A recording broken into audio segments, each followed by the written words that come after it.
다양한 장르의 이야기를 들려주는 이야기 극장. 지금 시작합니다. 내 인생을 도둑 맞았다. 두 가문의 황제. 최종막. 복수와 선택. 나로 살기로 했다. 제17화. 무너진 성벽 아래. 이름 석자로 끓여낸 첫 번째 나물. 강남의 아파트를 정리하고 거대한 이삿짐 트럭이 떠나던 날, 선희는 단 한 번도 고개를 돌려 뒤를 보지 않았다. 25년 동안 그곳의 먼지 하나, 벽지의 얼룩 하나까지 닦아내며 지켜온 완벽한 가정이라는 성벽은 이제 거대한 잿더미가 되어 무너졌다. 선희는 그 잿더미 속에서 추억이라는 이름의 타버린 보석을 찾으려 애쓰지 않았다. 그녀는 평온한 마을의 한 주택으로 이사하고 근처 상가의 작은 가게를 열었다. 가게 이름은 선인의 식탁. 남편의 직함도 공무원 사모님이라는 허울 좋은 껍데기도 떼어버린 채 오로지 자신의 이름 석자를 세상 앞에 내걸었다. 개업 첫날, 선희는 거친 고무장갑을 질끈 조여매며 다짐했다. 내 손으로 직접 벌어 내 자식들을 먹여 살리는 이 거칠고 굵은 손이 비단 옷을 입고 남편의 더러운 비리를 눈감아주던 그 가식적인 손보다 수천 배는 더 고귀하다고 말이다. 새벽 4시, 공기는 얼음처럼 날카로웠지만 선희의 심장은 뜨거운 엔진처럼 뛰었다. 직접 고른 시금치의 흙을 털어내고 고소한 멸치를 볶고 커다란 가마솥에 육수를 우려내며 선희는 비로소 자신이 살아있음을 느꼈다. 25년 동안 남편 태수의 입맛에만 맞춰 끓였던 국 대신 이제는 자신의 정성이 담긴 맛을 세상에 내놓기 시작했다. 처음에는 동정 어린 시선으로 훔쳐보던 상가 상인들도 선희의 정갈하고 야무진 솜씨에 혀를 내둘렀다. 아이고 강남 사모님이 어째 이렇게 손맛이 좋아. 이 시래기 나물 좀 봐. 분발은 처녀처럼 곱기도 하지. 비결이 뭐야?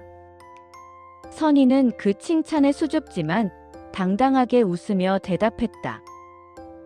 별 말씀을요. 감사합니다. 그저 사람들에게 정성스러운 음식을 대접해주고 싶었을 뿐이에요. 이제야 제 이름으로 불리는 게 얼마나 가슴 벅찬지 몰라요. 제 인생 처음으로 제가 주인인 밥상이거든요. 제18화 미정의 추락, 그리고 마지막 속죄. 가게가 자리를 잡아갈 무렵 가게 구석 자리에 한 여자가 스며들 듯 들어왔다. 화려했던 모피 코트 대신 보풀이 일어난 낡은 외투를 입고 명품백 대신 구겨진 비닐봉지를 든 여자. 오미정이었다. 그녀는 선희가 내어준 따뜻한 밥상 앞에서 넋이 나간 듯 한참을 앉아 있었다. 형님, 아니, 유선희 씨. 미정의 목소리는 갈라진 논바닥처럼 푸석하고 건조했다. 태수가 구속되고 재산이 몰수된 후 그녀의 삶은 지옥 그 자체였다. 하지만 그녀를 가장 처참하게 무너뜨린 것은 돈의 상실이 아니었다.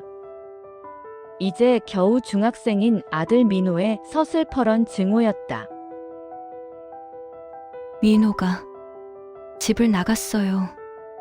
학교도 안 가고 그 착하던 애가 사고를 치고 다녀요. 어제는 경찰서에서 연락이 왔는데 저한테 그러더라고요. 엄마는 내 인생을 망친 범죄자야. 아빠가 더러운 돈 벌어올 때 엄마는 뭐 했어? 왜 나를 불륜남 자식으로 만들었어? 라고요. 저 이제 어떻게 살아야 할까요? 저를 짐승 취급하는 자식만 남은 이 세상에서 말이에요. 선희는 말없이 미정의 앞에 마주 앉아 갓 구운 바삭한 김을 놓아주었다.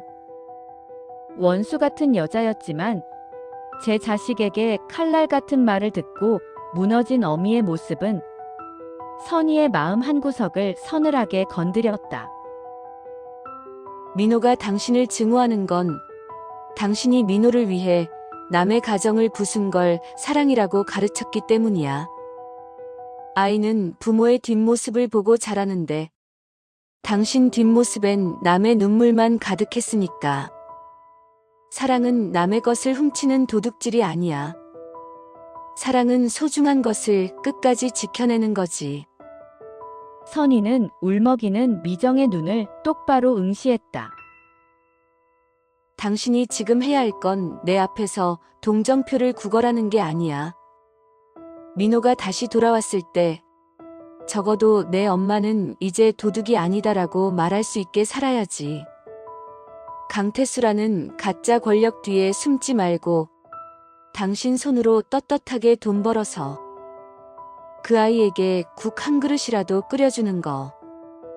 그게 당신이 할 수 있는 유일한 속죄이자 민호를 되찾을 유일한 방법이야. 선희는 위로를 건네지 않았다. 하지만 미정이 비틀거리며 가게를 나설 때 가방 안에 정성껏 싼 밑반찬 몇 통을 남몰래 넣어주었다.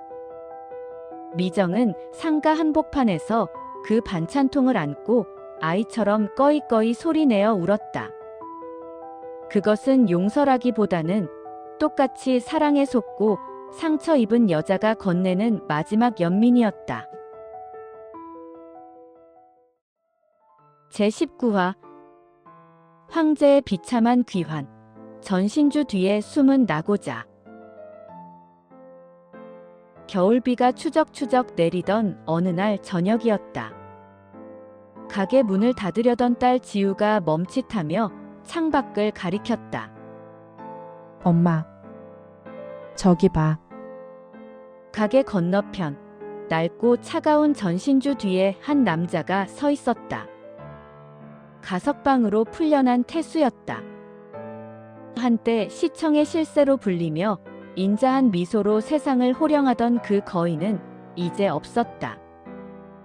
허리가 구부정하게 굽고 추위에 파랗게 질린 채 가게 안에 따스한 불빛을 갈구하듯 쳐다보는 초라한 노인만 남았을 뿐이다.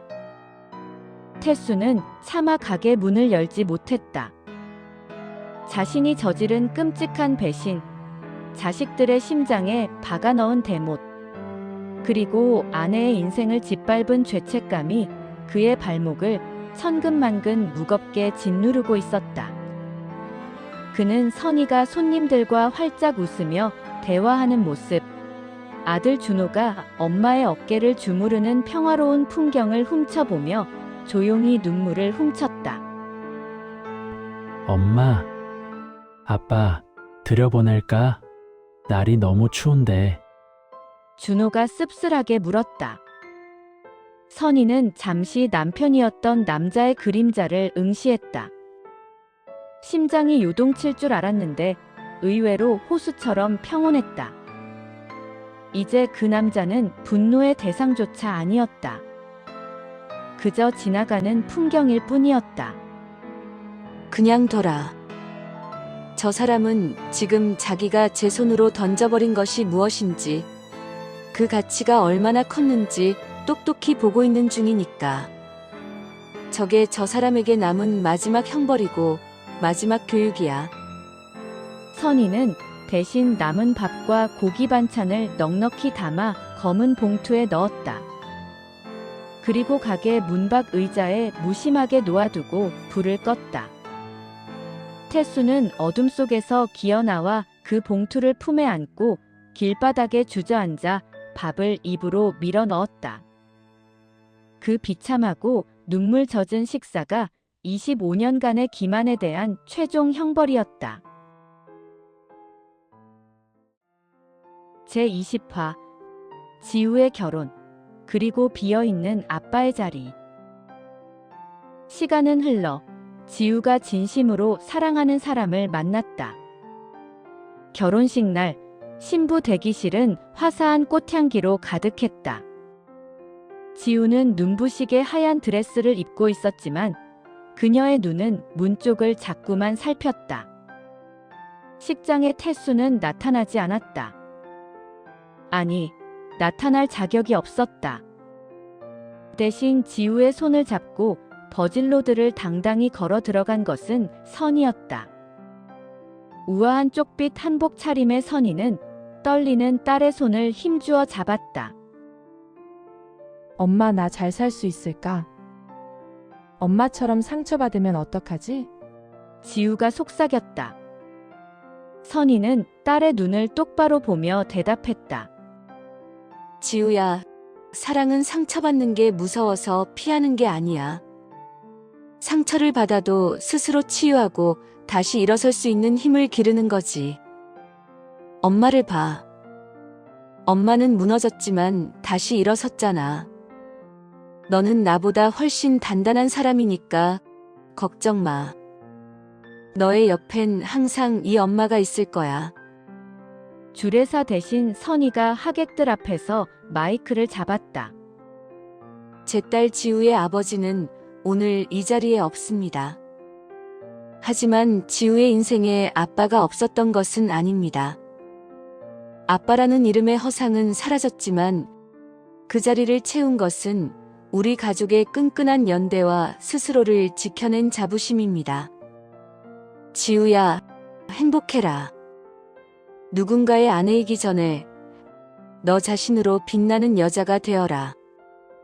하객들의 기립박수가 터져나왔다. 식장 밖 화단 뒤에서 딸의 결혼식을 몰래 지켜보던 태수는 딸의 행진곡 소리를 들으며 소리 없이 흐느꼈다. 가장 축복받아야 할 순간에 철저한 이방인이 되어버린 아비의 슬픔. 그것은 그가 스스로 선택한 지옥의 대가였다. 제21화 나로 살기로 했다. 선희의 위대한 홀로 서기. 봄바람이 살랑이는 저녁, 선희는 홀로 가게 문을 닫고 마루에 앉았다. 이제 선희네 식탁은 동네에서 소문난 맛집을 넘어 성공한 여성 사업가의 귀감으로 신문에 실리기도 했다. 하지만 그녀에게 가장 소중한 것은 늘어난 통장 잔고가 아니었다. 밤마다 일기장을 펼쳐 적어 내려가는 자신만의 진실한 목소리였다. 나는 오늘 시금치 3단을 다듬으며 내 인생의 쓴맛도 함께 다듬어냈다. 흙 묻은 뿌리를 과감히 잘라내고 찬물에 씻어내니 싱싱한 초록이 남듯이 내 인생도 고통을 씻어내니 비로소 나라는 투명한 빛깔이 남는다. 거울 속의 선희는 이제 더 이상 남편의 취향에 맞춘 진한 화장을 하지 않는다. 주름진 눈가에는 세월의 훈장이 옅게 새겨졌고 거친 손마디는 그 어떤 보석보다 찬란하게 빛났다. 그녀는 이제 남이 사주는 안개꽃을 기다리지 않는다. 대신 스스로 꽃대를 올리는 제라늄과 수선화를 화분에 심어 키운다. 어느 날 선희는 배낭 하나를 메고 홀로 여행을 떠났다. 남편과 함께 가려다 바쁘다. 돈 아깝다는 핑계로 매번 취소당했던 그 푸른 바다였다. 수평선 끝에서 떠오르는 태양을 보며 선희는 두 팔을 넓게 벌렸다. 나는 이제 유선이로 산다. 누군가의 아내도 누군가의 엄마도 아닌 오로지 나로 산다. 바닷바람이 그녀의 머리칼을 스치고 지나갔다. 25년의 긴 잠에서 깨어난 여자의 맑은 웃음소리가 파도 소리에 섞여 멀리 퍼져나갔다. 사랑이 나를 배신했을 때 세상이 무너지는 줄 알았다. 하지만 무너진 것은 세상이 아니라 나를 가두고 있던 거대한 감옥이었다. 나는 이제 자유롭다. 복수는 차갑게 식은 밥상을 내미는 것이 아니라 내가 차린 가장 따뜻한 밥상을 내가 가장 맛있게 먹는 것이다. 태수 씨, 미정 씨. 당신들이 내게 준 지옥 덕분에 나는 천국을 내 손으로 만드는 법을 배웠어. 고마워. 나를 기꺼이 버려줘서. 덕분에 나는 평생 몰랐던 나를 만날 수 있었어. 안녕. 나의 슬펐던 25년. 반가워. 나의 찬란한 오늘.